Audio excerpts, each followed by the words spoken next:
What happens when a beloved television star's carefully guarded secrets are suddenly exposed on live daytime television?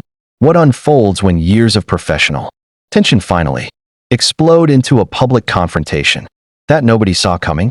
Today we're diving deep into one of the most shocking moments in recent talk show history.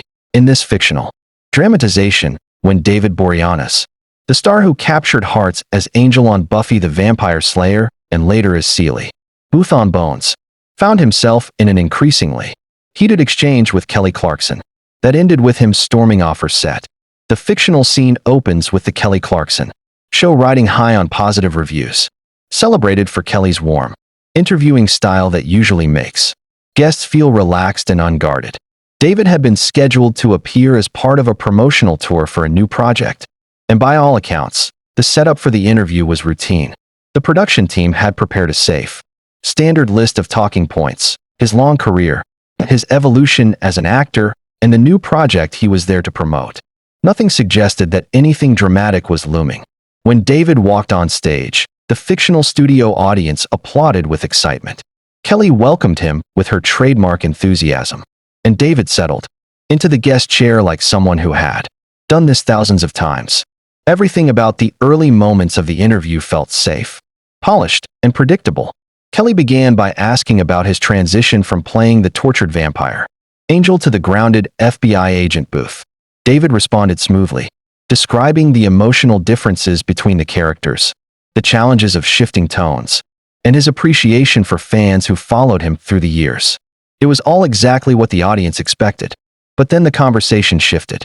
Kelly's curiosity turned toward the chemistry David had shared with his co-stars, Sarah Michelle Gellar on Buffy and Emily Deschanel on Bones. She mentioned how fans still analyzed the romantic tension between his characters and their partners and how those scenes seemed unusually authentic. David responded politely at first, keeping his expression relaxed. He noted that chemistry can't be manufactured, and that he had always worked with talented, dedicated actresses. But Kelly didn't stop there. She brought up fan theories, behind-the-scenes discussions, even online deep dives into David's acting techniques for intimate scenes. And that was the first moment something flickered across David's expression: brief, tight, and uneasy. The fictional tension between them was subtle at first, but unmistakably real. And with every question Kelly asked, the air in the studio seemed to sharpen. Kelly continued pressing forward, unaware that David's easygoing demeanor was beginning to show cracks. She explained she'd been researching fan forums and interviews, mentioning how viewers often commented on the authenticity of his romantic scenes. She brought up how deeply emotional some of those moments were and wondered how much emotional preparation went into them. David's tone shifted almost imperceptibly as he responded that acting required professionalism, boundaries, and respect between scene partners. His words were controlled, but his posture stiffened. The fictional studio audience sensed the change instantly. Kelly, still convinced she had tapped into an interesting angle, asked whether the intensity of those scenes ever blurred the line between acting and real emotions. The way she phrased the question didn't sound accusatory, but it skirted an uncomfortable edge, suggesting something more personal lingered beneath the surface. David offered a taut smile, insisting that he kept his work strictly professional. But Kelly continued referencing interviews, including a quote attributed to Emily Deschanel about the two of them staying after hours to rehearse especially emotional scenes. Kelly framed it as praise, highlighting their dedication. David, however, visibly bristled. He stated that memories from years old interviews could be unreliable and insisted the conversation needed to return to his current project. His publicist, just off camera, subtly motioned for Kelly to pivot, but she didn't see it. Believing she was celebrating his craft, she doubled down again, bringing up a comment about his method for creating romantic chemistry, specifically the idea of finding something real to emotionally connect within his scene partner. She emphasized this as an example of his dedication. That's when David finally lost his composure. His voice tightened as he warned Kelly to stop. His hands gripped the arms of his chair. His face hardened. Yet Kelly still didn't recognize that the fictional interview had crossed from curiosity into something far more sensitive for him. She insisted she wasn't, implying anything inappropriate, and was simply discussing the art of acting. But David pushed back, refusing to let the implication slide. The fictional audience was holding its breath now, the tension coiling tightly between the two. When Kelly insisted she meant no disrespect and genuinely admired his authenticity as an actor, David responded with a sharp, cutting frustration.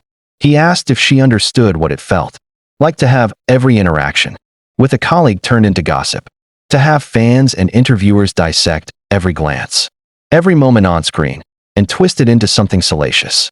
Kelly tried again to clarify her intentions, but the damage had already been done. David felt attacked.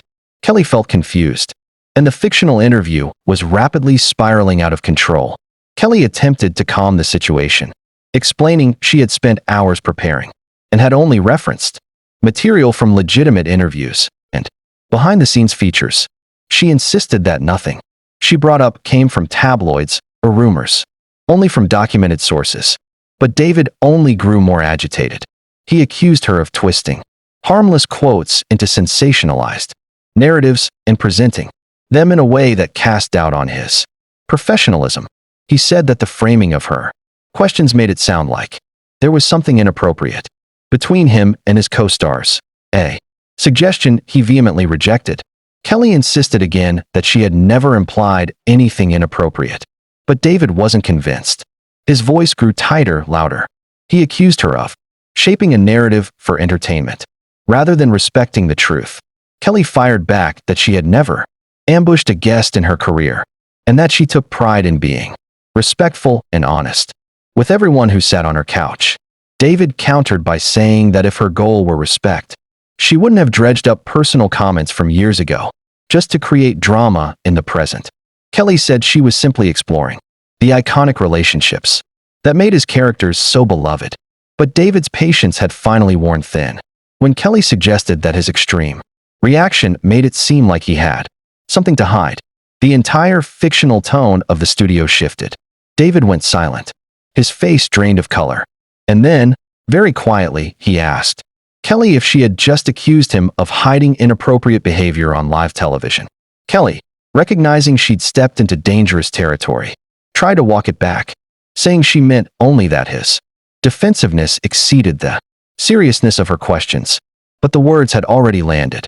David stood over her, his frustration barely contained.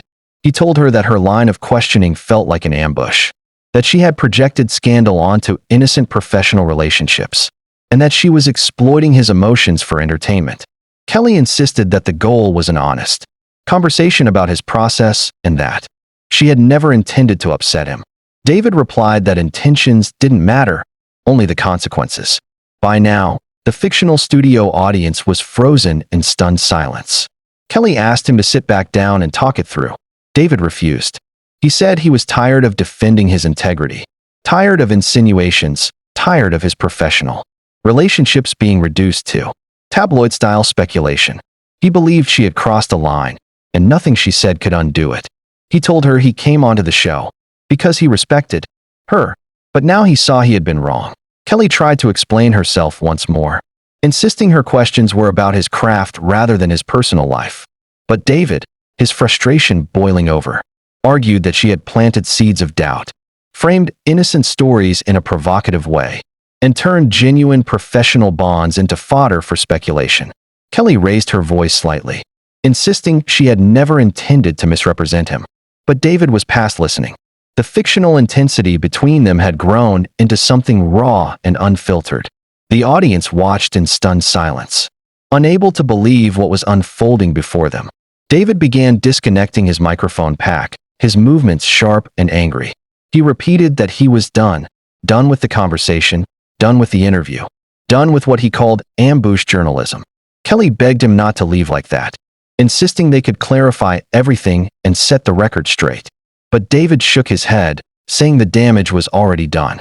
Once words were spoken in front of cameras, they lived forever.